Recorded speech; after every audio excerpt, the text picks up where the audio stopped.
સ્થાનિક સ્વરાજની ચૂંટણીને લઈને કોંગ્રેસ એક્ટિવ થઈ યુવાનોને ટિકિટ અપાવવા માટે યુથ કોંગ્રેસ સક્રિય થઈ છે। 20% યુવાનોને ટિકિટ આપવા માટે રજૂઆત કરવામાં આવશે। દરેક જિલ્લામાં યુથ કોંગ્રેસની કારોબારી યોજાશે। નેતાઓ એક જિલ્લામાં બે દિવસનો પ્રવાસ કરશે। ચૂંટણી લડવા માંગતા યુવાનોની શિબિરનું આયોજન કરવામાં આવશે।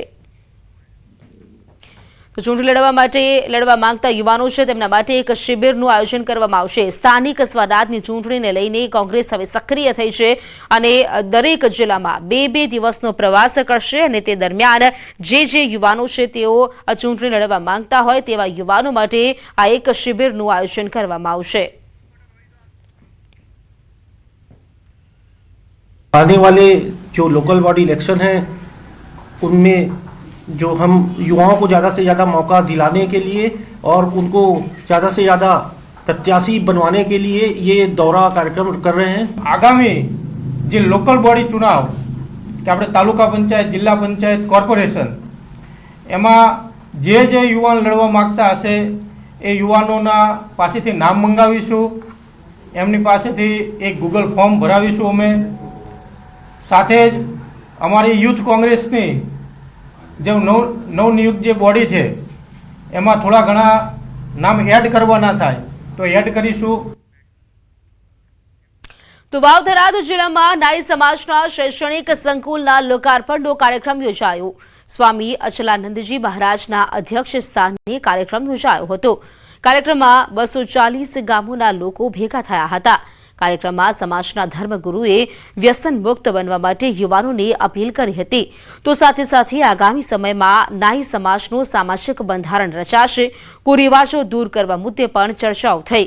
બંધારણ બનાવવા માટે અલગ અલગ કમિટીઓની પણ રચના કરવામાં આવી હતી અને ટૂંક જ સમયમાં નાઈ સમાજનું પણ નવું બંધારણ બનાવવામાં આવશે।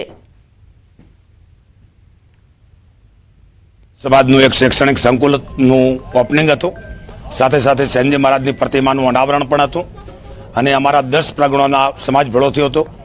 સંકુલની બધા શુભકામનાઓ આપી, શુભેચ્છાઓ આપી અને અમારા નવા બંધારણ વિશે ચર્ચા વિચારણા કરવામાં આવી અને ટૂંક સમયમાં અમે અમારું બંધારણ અમલમાં મૂકીશું। એ અમારા સમાજના આગેવાનો તમામ લોકો ભેગા થઈ અને કુરિવાજો દૂર કરશે અને બધા સાથે મળીને અમે લોકો એમનો સાથ આપીશું। પણ એક વધુમાં વાત કરી દઉં તમને કે જ્યાં તક દીકરી જો આગળ નહીં આવે અહીં આવી ના શૈક્ષણિક સંકુલને ખુલ્લું મૂક્યું છે।